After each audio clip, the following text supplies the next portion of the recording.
Hey, this is Max. Welcome back to another CSR2 video. I'm here with last season's milestone card, the Charger SRT Hellcat Redeye.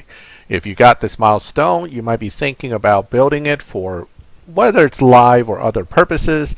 Let me give you my quick take on this car. First, we want to thank Nitro CSR2 for providing me an account that has access to a fully built version of this Gold Star car.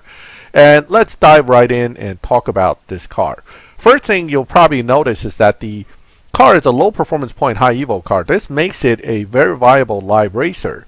That combined with the fact that it uses fusions that are based off of Dodge makes it a much easier to build car overall.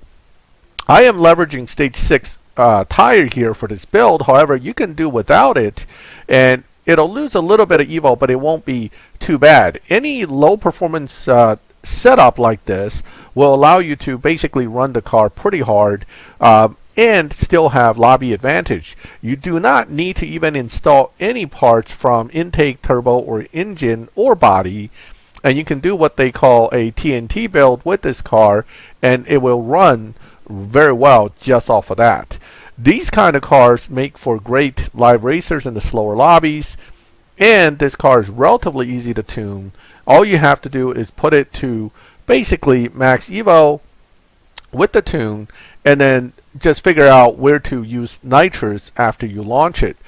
A dyno of 11,845, but you can always give yourself a little bit of margin with something around 1187 and then just drive the car normally with launching and then nitrous later in the gears because it's a tire spinning car, much like a lot of the newer stuff.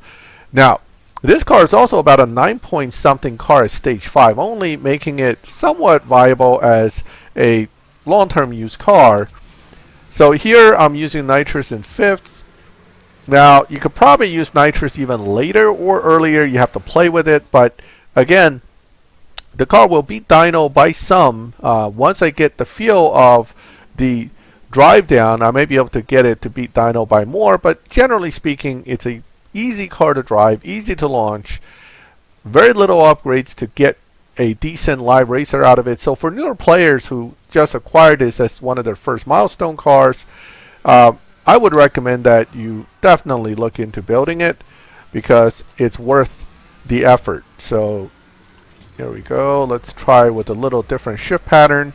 Again, I haven't really played with this much. I'm just showing you offhand what I am doing with it. I would suggest you to go look up some shift patterns for the max version of the car and then adjust it accordingly to what you feel is going to be the best for you.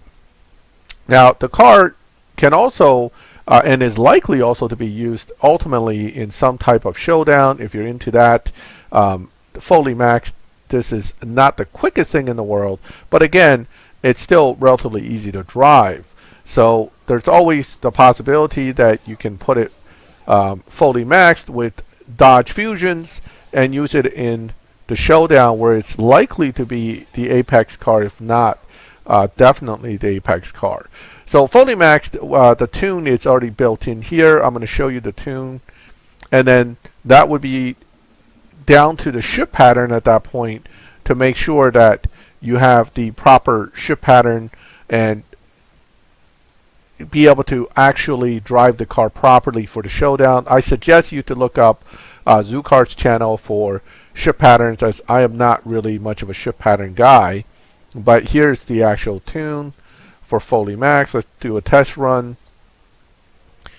Again, a decent milestone card to come out of the milestone season, which is always good. It's a Dodge, it's easy to build, and it is definitely one of the better milestones in my opinion to come in a while, and therefore it's definitely worth building to at least TNT level for most players and maybe fully max for some players who are into the showdown.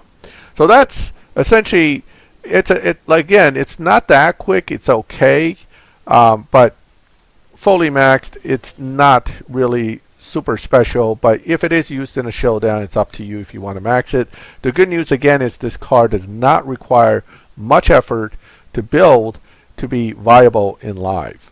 Alright, well, I hope you liked the video. Let me know what you think. If you have any questions, feel free to ask. And once again, thanks to Nitro for providing the access to the car account and allowing me to make this quick review video. As always, thank you for watching my videos. I'll catch you next time.